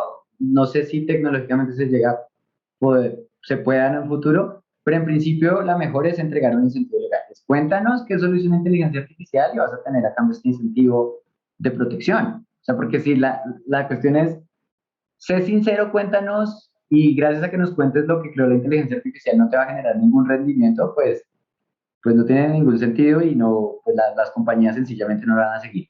Actualmente yo no creo que haya ese tipo de casos. Lo que sí hay es que de pronto un escritor usa la inteligencia artificial asistente que le ayuda a escribir y no cuenta. Y pues publica y ya. Ahora, digamos que en ese caso no está grave porque igual hay un humano ahí.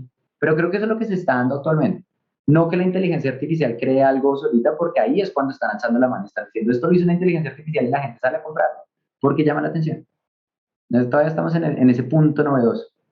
Y lo de los carros, me corchas por completo. Digamos que eso tocará eventualmente ver si el error se... Depende de muchas cosas, ¿no? Puede que el automóvil que pasó, el automóvil se accidentó, no porque hubiera un error en la programación de esa inteligencia artificial, sino porque tuvo que interactuar con un ser humano que actuó de una manera que no era nada racional. Entonces, si hubieran dos carros que venían manejados por inteligencia artificial, no se hubiera dado el accidente, pero la inteligencia artificial, a evaluar las posibilidades de lo que iba a ocurrir, no tomó en consideración que el ser humano fuera súper aguerrido e hiciera algo completamente imprudente.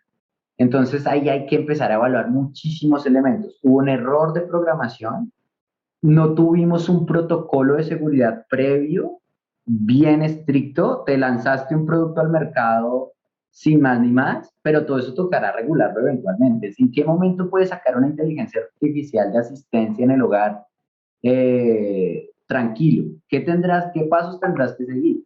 Que con la medicina está más regulado. ¿Cómo haces para que tu vacuna esté en el mercado? Tienes que seguir unos protocolos. Si eventualmente resulta que esa medicina es contraproducente para la salud, pero seguiste los protocolos, no tienes tanta responsabilidad. Puede que pase algo con la inteligencia artificial. Resultó que el robot terminó matando a alguien, pero mira, seguimos todos los protocolos que la legislación nos exigía y esto era algo inesperado. Bueno, no sé, pero estoy especulando muchísimo, Ana, discúlpame, pero no podría darte una respuesta tan certera. No, no, entendemos que es parte del derecho que va evolucionando. Creo que deberíamos evitar de complicarnos la vida tratando de aplicarle responsabilidad a la inteligencia artificial que no tiene. Es decir, si un auto de Tesla automático mata a alguien, el responsable es el dueño del auto.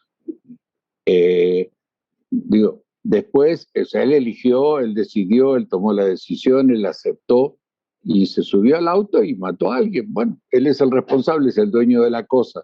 Digamos, en derecho civil no cabe duda. Ahora, él tiene derecho de repetición del daño, ¿no? Contra Tesla, ¿no? Es decir, yo puedo repetir el daño si resulta que a mí en la venta me dieron información de que, o sea, el vendedor me dijo, tiene esto, esto, esto y esto, pues hay vicios redivitorios, yo tengo que repetir. Lo mismo en otra pregunta anterior, si yo compro un revólver, ¿no? Pues Smith y Wesson no tiene que responder porque yo maté a una persona, pues yo la maté, o sea, el revólver yo decidí matarla. Si alguien usa un programa de cómputo para cometer un delito, eso no es así. Digamos, en última instancia, si por ejemplo, recordando HAL, ¿no? La computadora de 2000 Odisea del Espacio, pues bueno, el programa, la computadora, digamos, un caso de inteligencia artificial, una computadora que tiene un programa de cómputo que se va modificando a sí mismo y lo va, digamos, reformando y termina matando, ¿no? A los que van en ese edificio. Entonces, ahora, digo, en ese caso, pues sí habría una responsabilidad indirecta, ¿no? Esa negligencia de parte del que elaboró el producto, ¿no? Ese es un caso de inteligencia artificial muy simpático, la poca inteligencia de de parte de los que proyectaron el film y de los que financiaron el film. ¿Tú sabes por qué la computadora de Odisea del Espacio se llamaba HAL? HAL. Bueno, para lograr el financiamiento de IBM, porque se suponía, sobreestimando la propaganda subliminal, que todos se iban a dar cuenta que HAL era, la letra anterior de HAL daba IBM, ¿no? HAL era IBM y que entonces era una propaganda de IBM. Nadie asoció HAL con IBM y entonces todo el dinero que gastó IBM financiando la película se tiró a la calle. Ese es un caso de falta de inteligencia, ni siquiera de inteligencia artificial, de sobreestimación, digamos.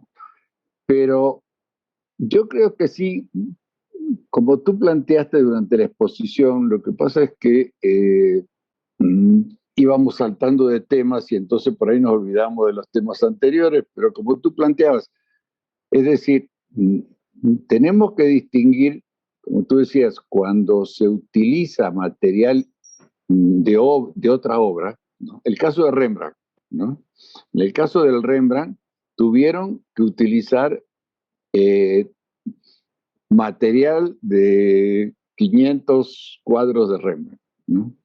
Para cargar la información y que pudiera ser una obra con el estilo de Rembrandt, ¿no? Muy bien. Entonces, el tema es, ¿hay plagio o no hay plagio? ¿No? Si yo tomo las obras completas de Borges y le pido y logro un programa de cómputo que me pueda elaborar un texto literario con el estilo de Borges, pero que no sea ninguno de los textos de Borges, ¿no? Ese es un tema que ¿es plagio o no es plagio? Porque el autor del programa podría decir, bueno, pero supongamos que yo no utilicé el programa de cómputo. Yo me leí las obras completas de Borges y las volví a leer y las volví a leer y me compenetré tanto, ¿m?, que escribí una obra con el estilo de Borges, ¿no? Y en ese caso no sería plagio, ¿no? Entonces yo creo que sí hay muchas preguntas. Por otro lado, en una obra que se vendió en Sotheby's, que se vendió como en $8 millones y que fue también un producto de inteligencia artificial, pero ahí no dijeron de dónde habían tomado los elementos, digamos que fueron de múltiples artistas. Ahí se discutió el tema y sin duda que los programadores dijeron, sí, los autores somos nosotros, ¿no? Nosotros hicimos el programa de cómputo, nosotros cargamos toda la información y la inteligencia artificial y el programa de cómputo fueron un pincel, ¿no? Pues sí pintaron, ¿no? Pero pintaron lo que nosotros le indicamos, ¿no? Eh, Son dos casos diferentes, es decir, cuando uno toma toda la estructura de toda la obra de un solo autor, ¿no?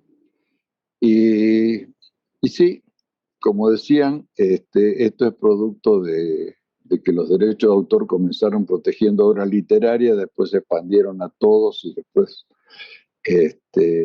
incorporaron las literalidades y hoy en día cada vez es más complejo.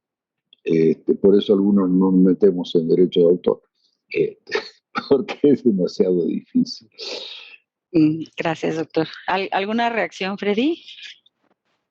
No, totalmente de acuerdo con Rafaela. Y no hay nada que adicionarle. Bueno, ¿a dónde vamos a llegar con la regulación de inteligencia artificial? Porque me parece que como con todos los temas de tecnologías de la información, la tecnología está yendo más rápido que lo que puede alcanzarla el derecho. Y creo que de hecho hemos estado platicando de inteligencia artificial ya por unos años y únicamente se ha estado viendo evolución dentro de las cortes, pero no sé si dentro de alguna legislación nacional que nos pudieras comentar. Lo que pasa es que desde hace más de una década se viene hablando de la importancia de las industrias creativas. Y empezó a decirse, oiga, mire, puede que usted con música genere más que lo que genera el carbón. Y empieza Inglaterra a promover este. Nosotros duramos bastante en empezar a adoptar esas políticas de promoción de industrias creativas como motor de desarrollo. Y cuando nosotros ya lo estábamos empezando a hacer, otros países empezaron a decir, no, ahora ese no es el negocio, ahora estamos en la economía del conocimiento. Y ahora le apuntamos a otra vaina. Entonces ahora no gano plata con la circulación de obras. Claro, genera, y por supuesto todavía son industrias importantes que aportan al Producto Interno Bruto y generan empleo, y eso no se puede poner en duda. Pero hay otras economías que le están apuntando al manejo de macrodatos y a otro tipo de cosas en tecnología con la que algunas economías emergentes no pueden competir. Entonces se está dando esta evolución todavía dispareja. Y en esa medida, la regulación tiene que ser también consecuente. Es decir, ahora está de moda la inteligencia artificial, entonces ahora vamos a dar facilidades para la inteligencia artificial. Pues mírate tu país. Puede que tú seas más fuerte en industrias creativas que en tecnología. Puede que tú tengas más creadores que plataformas. Entonces, tu legislación tiene que ser consecuente con lo que tienes tú. Entonces, Europa ahorita está trabajando fuerte para empezar a regular a las plataformas y están dando esta discusión y están diciendo, oiga, los safe harbor sí están bien, o sea, si es como lávate las manos y usa los contenidos y tu modelo de negocio es otro que de pronto no regulamos. Y Estados Unidos dice, déjenlo así. Trump amenazó a Francia por la ley. Entonces, cada quien jala para su lado, porque cada quien tiene una estructura de industrias distinta. No es criticable, no está bien, no está mal. Simplemente digo que cada país tiene que tener su política pública consecuente con lo que tiene. ¿Qué están enseñando en sus universidades? Porque entonces empezamos, no, ahora vamos a impulsar muchísimo la programación. Pues sí, pero es que tú en tus universidades no le estás enseñando a los chicos a salir preparados a ese mundo automatizado. Entonces, no eres consecuente. O sea, tiene que ser un cambio integral en la política o no tenerlo y fortalecer lo que tienes y ver cómo te vas a meter en ese esquema mientras otros lo están haciendo. Pero es una discusión que se tiene que dar bien pausado. Por eso yo decía que lo de Australia, si empieza a pasar en América Latina, no es tan bueno. Si empieza a haber sentencias sueltas que empiecen a desarrollar el tema, alejado de un análisis integral de esto, teniendo en cuenta todos los factores que se deben tener en cuenta, lo vamos a hacer mal. Como pasa a veces, que cogemos modelos foráneos, entonces sale un white paper allá en Europa, está buenísimo y nos lo jalamos. Sin entender la lógica de un país en particular, pues puede que ese copy y pegue nos salga mal. Entonces hay que ver lo que están haciendo los más avanzados en la materia, claro, pero no para copiarlo tal cual, sino para aprender y ver cómo nos lo traemos. Sí, algo así. Totalmente de acuerdo contigo, Freddy. Maestra Ortega. Muchas gracias Ana. Pues bueno, yo tengo más que una pregunta a propósito de lo que comentaba Freddy, es una reflexión y tiene que ver justo con todo lo que ustedes han señalado en sus intervenciones, hasta dónde llega la responsabilidad de lo que, en donde puede estar involucrada una inteligencia artificial, ¿no? El hecho de que ahora estemos nosotros platicando, discutiendo si los productos de la inteligencia artificial deben estar o no protegidos por propiedad intelectual, porque entre paréntesis no solamente abarca el derecho de autor, también está de por medio los inventos. En estas dos áreas de la propiedad intelectual, donde justamente es el proceso creativo humano el que está puesto ahora en tela de juicio, ¿no? Es nada más el ser humano el que puede crear inventos u obras. Y justo en estos ejemplos, especialmente en el de Davos, yo creo que nos da mucha luz de lo que bien señala Freddy y que yo los veo como efectos colaterales de lo que está sucediendo y que nosotros lo estamos apreciando solamente desde la propiedad intelectual, del derecho de autor en particular, porque en el caso de Davos tenemos también otros antecedentes, si no estoy mal, donde otros en Reino Unido no se aceptó la solicitud de las patentes con el nombre sin nombre de una persona física, ¿sí? Y no se aceptó que fuera una inteligencia artificial la que figurara como un inventor. Entonces tenemos ahí una diferencia de criterios. Y bien señala Freddy, todo tiene que atender a las circunstancias específicas de cada país, pero también a nuestra legislación y a nuestras instituciones jurídicas. No nada más son las de derecho de autor.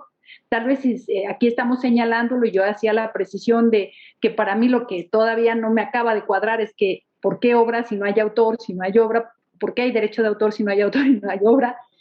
Y por el otro lado también tenemos que ver los efectos. Tampoco hay persona.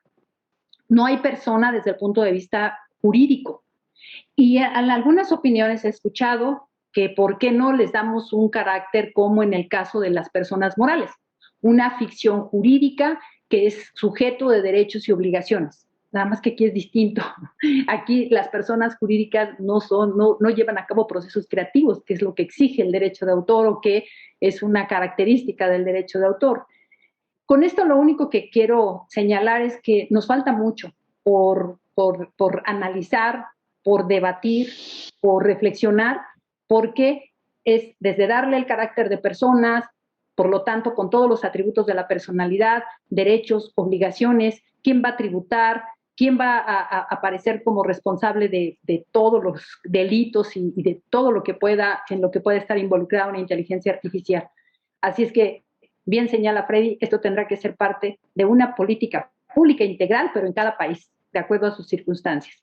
Entonces, pues nuevamente, muchas gracias, Freddy. Yo creo que nos has dado suficientes elementos como para que sigamos en la reflexión y en el debate. Y por lo pronto, pues muchas gracias por estas aportaciones. Y a los colegas también. Muchas gracias. Tú sabes, Freddy, que con motivo de lo que decías de Google, estaba pensando,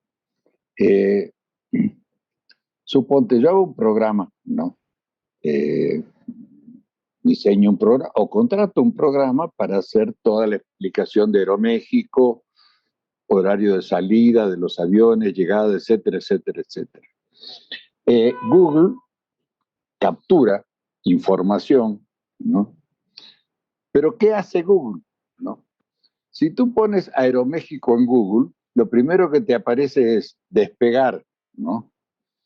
Punto México, ¿no? Entonces, Despegar le pagó a Google para que cuando pongan el nombre de una línea aérea, primero aparezca la propaganda de Despegar, ¿no? Y el incauto empiece a programar el viaje con base en Despegar.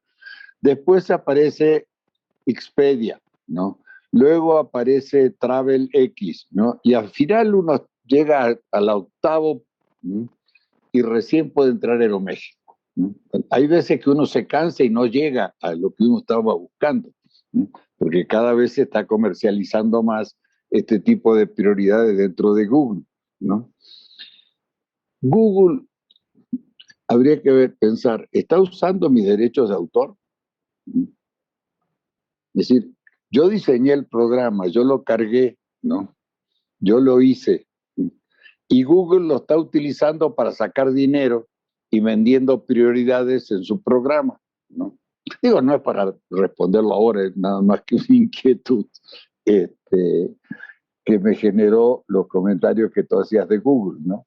Y quizás porque últimamente ya me tienen cansado en Google con que tengo que andar mirando bien dónde pico, porque si no me aparece otra cosa que no tiene nada que ver. Por ejemplo, si pongo protocolo de Nagoya, que con el que hemos estado trabajando hasta ahora con Manuel, ¿no? Primero me aparece Nagoya, después me aparecen viajes a Nagoya, después me aparecen cruceros que salen de Nagoya, ¿no? Y quizá en el octavo me aparece Nagoya, el protocolo, ¿no? Bueno, entonces, sí, sí están utilizando los programas de otros para juntar dinero, ¿no? Sí, de todas maneras, Rafa, poco a poco esa discusión se ha venido dando en varios países de esta política de yo pongo medios, pero no tengo intervención directa en lo que ocurre y por ende no tengo responsabilidad, se ha venido revaluando en varios aspectos y me parece bueno. Digamos, eres una plataforma grande, eres una plataforma poderosa, que los medios tecnológicos te permiten tener un poco mayor control. Entonces, se está evaluando hasta dónde estás apoyando a los titulares de derechos, hasta dónde estás respetando los datos personales, hasta dónde va tu responsabilidad con el derecho al olvido, deja de sacar ese video en el que hago el ridículo, y poco a poco en diferentes aspectos se va venido dando esta discusión que menciona Rafael. Pero, por supuesto, son discusiones lentas en las que hay intervención de lobistas, de diferentes entidades con distintos intereses, pues que siempre se da de manera pues muy lenta, pero se va dando. A mí en general, y retomando lo que decía un poco Carmen, no me gusta participar o no me gusta asistir a charlas como la que yo acabo de dar, porque es más práctico cuando no le dicen funciona de tal manera. Y yo no dije nada, yo en últimas dije, hay muchas cosas que se deben tomar en cuenta, lo mismo Carmen decía, vea, eso no se puede tomar a la ligera y hay que revisar muchos aspectos. Es de estas charlas que abren más interrogantes de lo que solucionan, no son buenas, pero hasta este punto de las cosas, tanto el manejo con las plataformas como lo que está ocurriendo con la inteligencia artificial, no podemos dar un ABC aún. Y yo creo que de los gobiernos todavía, si se apresuran a darlo, van a cometer errores. Así que toca que los gobiernos asumen esta posición que asumimos acá nosotros, de ir identificando los elementos esenciales a evaluar y empezar a evaluarlos. Pero todavía no podemos ya dar el ABC porque vamos a cometer muchos errores ahí. Bueno, pues muchísimas gracias, Freddy, y muchas gracias por esta última reflexión también, ¿no? Sobre no apresurarnos a legislar, sino primero identificar qué es lo que tenemos que evaluar y empezar a evaluarlo antes de meterse de lleno, ¿no? Pues muchísimas gracias en general por la charla. Aunque se quedan muchas dudas, digamos, en el aire, hemos aprendido mucho de ti. Te doy las gracias a nombre de los coordinadores de este seminario y mío propio, y pues, y a todos los asistentes, pues también les agradecemos.